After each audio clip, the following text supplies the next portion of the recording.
normally is baked in a fire oven, of course, with the ashes. The feature of the pizza is a soft pizza, extremely soft, with a big edge. Has to bake in around 1.5–2 minutes to be so soft. And we will taste it afterwards. So the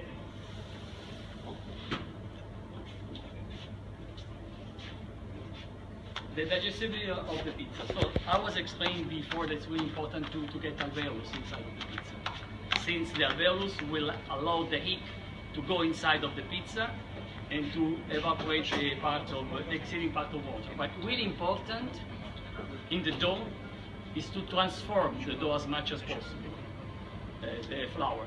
Flour is not a digestible ingredient. Flour is made of complex elements inside. Gluten and protein above all. The protein of the wheat, the 80% of the protein of the wheat, they combine together and they make gluten. So gluten is made of two kinds of protein, gliadin and glutenin. These two proteins of the wheat, when we do the mix, absorb the water, they bind together, and they make gluten. So gluten is a super protein that is not easy to be digested. But if you make a balanced dough, we will produce the alcohol with the fermentation, and the lactic acid. The lactic acid will help the enzyme to attack the gluten.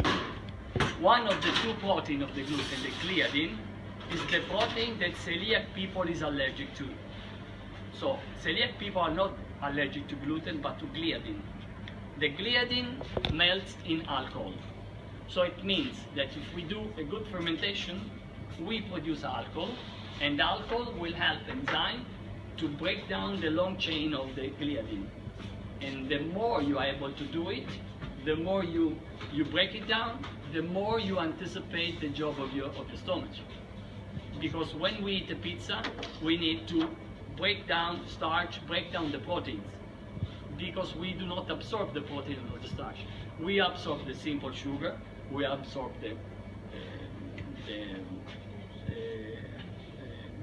protein, the amino acids that makes the protein. We don't absorb the fat. We absorb the glycerin and the acid fats. So we need to break everything in our stomach. But if we are able to make a proper dough, we will allow nature to do it for us. So there will be the right fermentation with the alcoholic fermentation and the lactic acid fermentation that helps the enzyme to do it. And beside it, when the starch enzyme attack the starch, they break the starch in shorter chain until you get simple sugar. Simple sugar that you have created by breaking down the starch will keep on feeding the yeast, and the yeast will keep on fermenting. So it's a process. There are a few processes that has to be balanced.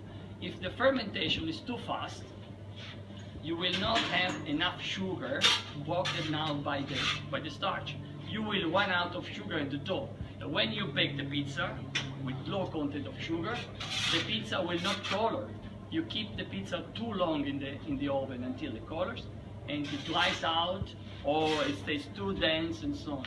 So you need the right activity level of enzyme, so the enzyme breaks down the starch becomes sugar, the sugar keeps on feeding the yeast, and the yeast keeps on fermenting. And the fermentation is important since it gives taste and helps the breaking down of the proteins. So everything becomes much lighter. So this is one group of processes. It's really important to get a digestible and tasty pizza. The more you break down starch, protein, also fat, the more the taste changes. With flour, we have a really plain, not pleasant taste, flour itself.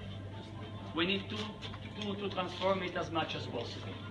the more you're able to transfer, the more you will get a really digestible and a nice taste. The more you're able to break down the starch, the proteins, and so on, the more you anticipate the job of your stomach. And beside it, then you need also the bubbles inside. Because if you have gluten inside, dense gluten, the dense gluten is really not easy to be attacked by the liquid in your stomach. But when you have a really thin layer of gluten, because of course all the dough is enlarging thanks to the bubbles and to the gas you're producing with the fermentation and during the baking, you will have a really thin layer of gluten. A thin layer of gluten, when you swallow the pizza, is really easy to be attacked and hydrolyzed by our liquid in the stomach. Meanwhile, if you have dense dough and you swallow it, first of all you have a thick gluten, so you will have to break down layer by layer, and will take time. And in the dense gluten, you often do not reach the right temperature inside, and you still have the live yeast. So if you have a live yeast in your stomach with sugar inside, of course, you will give chance to the yeast inside of your stomach to ferment, produce acidity. You will drink a lot of water, because you will need a lot of water to digest, to give all the process the liquids. So once we understood, and those are all basic information of bakeries, so known since centuries. Once we know this, we need to produce a flour not only with the right percentage of protein. We need to understand the quality of the protein, because according to the protein you have in the gluten, you have a more flexible or stiff. You need to understand the fermentation capacity of the flour. Okay, the fermentation capacity of the flour, the enzyme activity of the flour, the water absorption of the flour, the stability, and I show you how it's done. So, how is the Napoli pizza? Did you taste it? So it's soft, right? But it's not really chewy. No? It has to be soft, because this is the traditional way of doing pizza in Naples, and because there is a part of the market that prefers the soft pizza. But it does not have to be dense and chunky. I would say, and never say too much, and the can you? taste of the crust. You taste the crust outside the edge. I don't think it's pleasant, no? You are not feeling the flour. You don't have to feel the flour or the yeast inside, okay? And we are not using small quantity of yeast. We are using the right quantity of yeast that allows us to transform the flour. It's not true that lower quantity of yeast means higher digestibility. The digestibility is given by the transformation of the flour and by the fact that inside of the dough has to be a lot of bubbles, as explained before. Okay?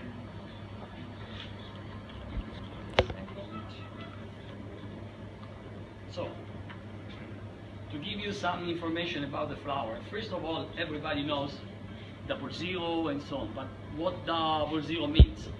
In Italy, there is official classification of the soft wheat flour. The soft wheat flour in Italy are 5, according to the content of bran, the content of ashes inside of the flour. We will have the double zero, which means white, no bran. Then we have the 0, which means white. Then we have the number 1, which is a little bit brown, more bran inside. No?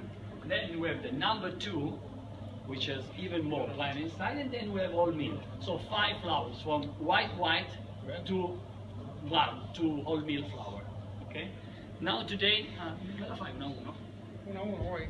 1-1 me la fai... Focaccia, così mettiamo la No, adesso iniziamo con la romana, ma vuoi fare una romana con un bel porco e poi gli facciamo la superficie. Va bene. Today we are going to have che abbiamo la pala e la cosa è una, giusto? Tutto pala è uno.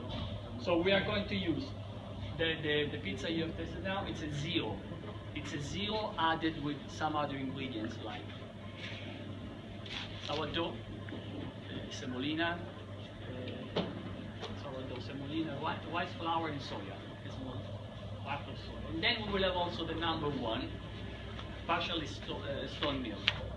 So actually, it tells you only this, how much bran is inside of the flour. But it doesn't tell you anything else. The percentage of protein, how good are the protein, the fermentation activity, nothing else. Only this. So actually, No, volevo specificare, dico in italiano perché in inglese sarebbe troppo difficile.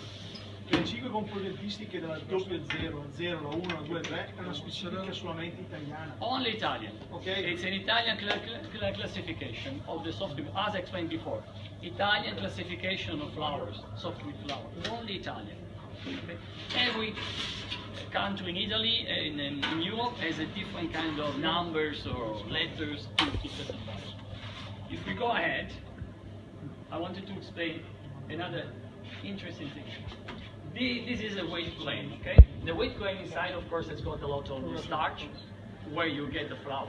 The outer part of the grain is the bran, of course, no? The bran. The bran is made of 6 layers, 3 outer layers and 3 inner layers. The 3 end layers are higher in quality of the nutritional factors. You have more enzyme inside, more the water-soluble bran and so on.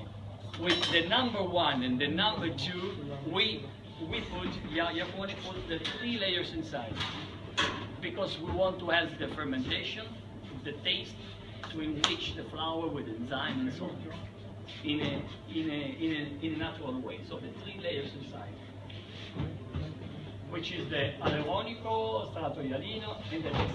But these 2 are made. Then the W. Maybe some of you have heard about W of the flour. The W tells you the strength of the flour. Can be a 00 flour can be really light and weak, or can be extremely strong, according to how long you want to let the dough rise. The stronger the flour, the more content of protein, the higher content of gluten, the longer you can go with the ripening and with the fermentation.